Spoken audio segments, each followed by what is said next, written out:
This is Matthew Kratter from Trade University, and today I want to answer the question, why am I such a mean Bitcoin Maxi? I think it was probably inevitable after my string of negative videos on Ethereum. It's moved to proof of stake, and what prompted all these negative videos was the whole Tornado Cash fiasco and the impending merge, which we now know is going to take place sometime between September 10th and September 15th per the Ethereum Foundation. If you want to catch up on the arguments I've been making against proof of stake in Ethereum, I will link to the video page below. You can really start with, will Coinbase censor Ethereum, then move on to ETH holders in big trouble, why ETH miners are doomed, Vitalik's Mountain Man fantasy, and then finally yesterday, which I think was the final straw for a lot of people, calling Ethereum stakers parasites and rent seekers.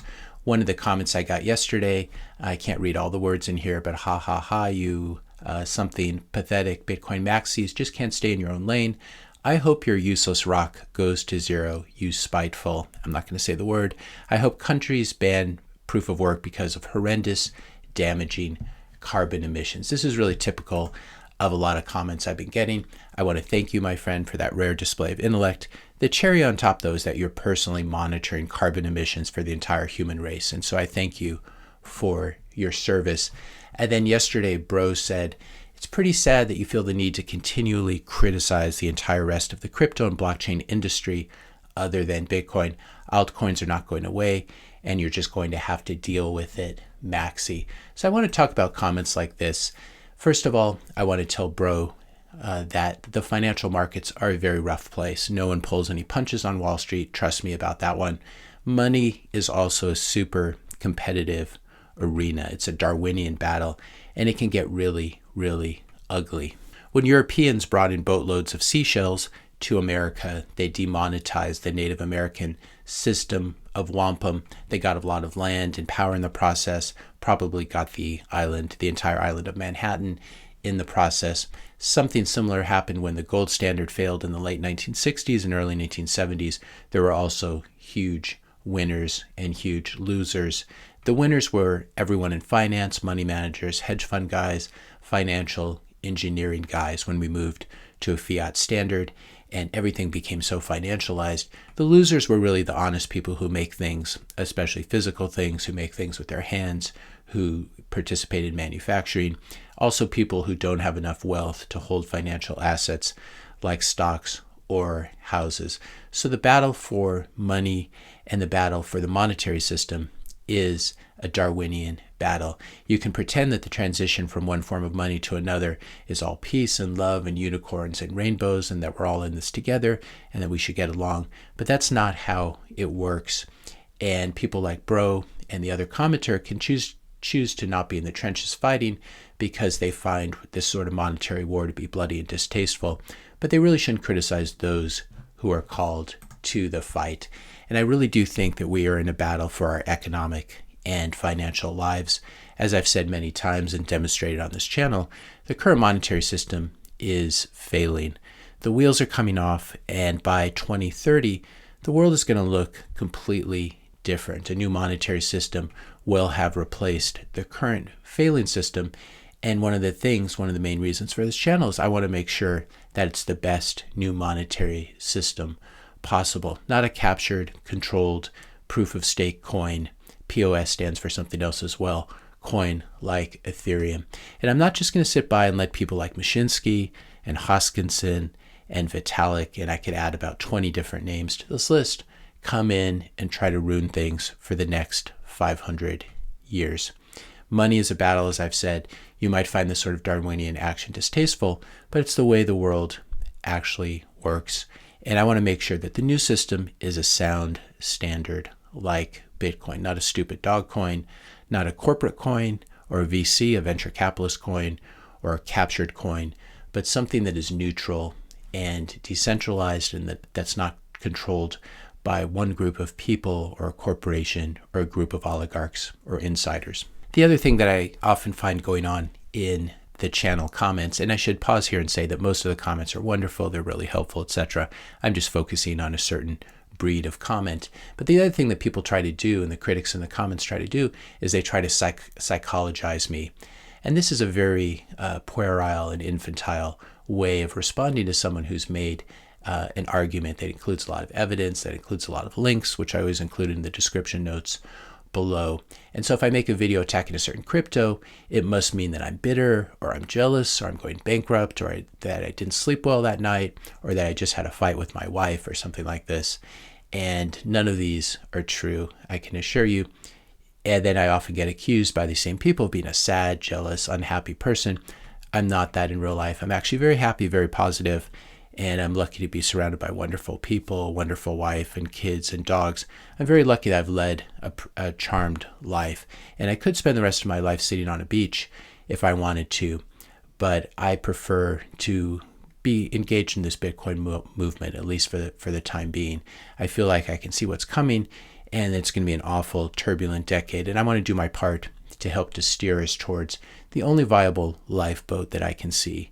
We're in a fight for our monetary and financial and economic lives, and there are all these distractions out there in the form of altcoins that constantly live a very parasitic existence, and they try to bootstrap themselves either by saying, I'm just like Bitcoin, or by saying, I'm completely different from Bitcoin, I'm much better, faster, I use less energy, etc. In general, name calling is a poor substitute for doing the hard work of examining evidence, thinking about an argument, and responding. So when you call me a Bitcoin Maxi in the comments and you do it with some vitriol, it's a pretty low intellectual way of responding. And this is one of the problems with Vitalik. He gave all of his zombie followers a very effective magic spell that absolves them of the need to think for themselves.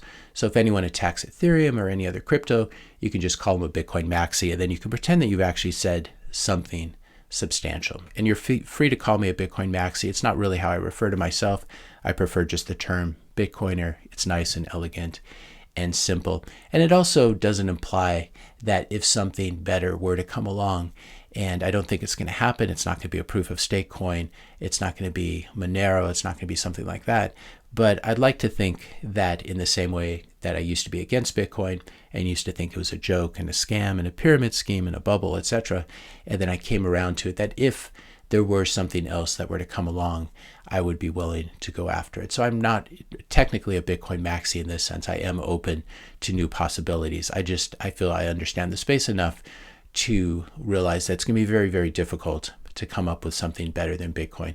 And part of that is just the fair distribution, the very slow launch that it underwent, the founder disappearing. This was really a constellation of historical accidents and good luck that led to something very, very special. So you could fork Bitcoin and try to do the same thing today, and it just wouldn't work, because now everyone knows the game. So you can call me whatever names you want, you can psychologize me, but I'd respect you a lot more if you ask questions. And you can see in the comment section, when people have sincere questions, I don't troll them. I usually answer the questions if I'm able to. So it's much better to ask questions, attack my argument, attack the evidence, but don't do a lot of name calling. Don't try to psychologize me. It's really a waste of both of our times. Another really ironic thing is that sometimes when you're trying to help someone, they end up calling you toxic when you're just trying to help them. I love this image of Bitcoin maximalist spraying mace in the face of a child. I don't love it. It is a funny meme. What I think Bitcoin maximalists are actually doing, and Bitcoiners are doing, is they are taking the fire here, and they are protecting people who are more relatively new to the space and don't really understand the monetary games that are being played here. And I would say that in 2022 alone, I saved, just based on the comments I've received and the DMs and the emails, I would say that I almost certainly saved listeners to this channel millions of dollars by warning them about Celsius and Luna and the stablecoin UST. And in the videos that I did that, I was repeatedly called a Bitcoin Maxi and an idiot and a negative person. I was accused of yelling fire in a crowded theater. And it turns out that there actually was a fire. Many, many people were able to get their money out in time, but many people did indeed get burned, unfortunately. You can check out 2 of those videos. I'll link in the description notes below. This one about is Celsius about to implode, and this one about Terra Luna buying billions. If you're finding this video helpful so far as well, I'd encourage you just to hit that subscribe button, hit the like button, share the video with a few friends as well. So I'm still very, very happy to have this channel. The mean comments, the bad comments, etc., they never get me down, though sometimes I feel sorry for the people making it, especially when I can see the train coming, as I did with Terra Luna and with Celsius. So let's keep trying to work together. Let's figure out the financial future together. As I said, most of your comments in my videos are really, really helpful. They're very kind, they're generous, they're smart. I'm lucky to be blessed with a really great audience on YouTube. And your criticisms as well are quite welcome, especially responses to actual arguments I've made. And this really does help me to refine the thesis that I'm making, and hopefully to avoid any blind spot as well, because there are a lot of blind spots. This is a very difficult game, trying to call the future, trying to figure out what's going to happen, and trying to analyze Bitcoin. It's a very mysterious object, and we're still figuring out exactly how it works. This decade, CBDCs, central bank digital currencies, are definitely on their way. Government control, government surveillance by private corporations as well will continue to increase unless people push back more, or unless we can continue to find cryptographic ways of routing around these rent seekers. And Bitcoin is definitely the best way of doing that these days. And I can guarantee you that XRP or Hex or Cardano or ETH or Solana are not paths to an abundant and free future. These are paths to being ruled by a new set of bankers and oligarchs rather than the old set. There's no guarantee, of course, that Bitcoin succeeds, but I do continue to think that it has the best chance of helping us to win and defeat our fiat overlords and other potential crypto overlords as well in the form of altcoins. Monero is always coming up in the comments. I do continue to think it's a great privacy tool, but I don't think it will ever be the base layer for a new global reserve currency or a global reserve asset. The thing about Bitcoin is it's very special because it was let inside the gates of Troy. Monero is still standing outside the gates, while Bitcoin has already begun to destroy the fiat system. So when I say that Monero is a bad Trojan horse, sometimes people think I'm talking about computer viruses, and metaphorically, I am. But the thing about Bitcoin is it has been let inside the fiat financial system.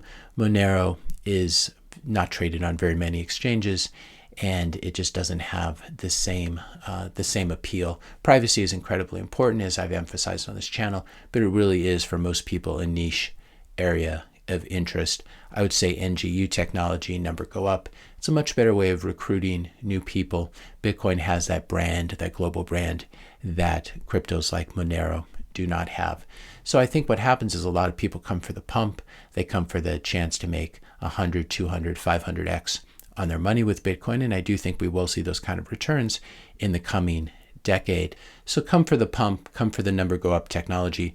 But if you stick around long enough, Bitcoin will teach you so much about everything else, like privacy, energy, electric grids, work, politics, relationships, and almost everything else. This is really the gift that Bitcoin gives us as this very strange mentor and teacher. If you found this video helpful, be sure to hit that subscribe and like button. Hit the notification bell if you want to be notified when I publish my next video. And let me know your questions and comments in the comment section below. Thanks a lot for watching, and I'll see you in the next video.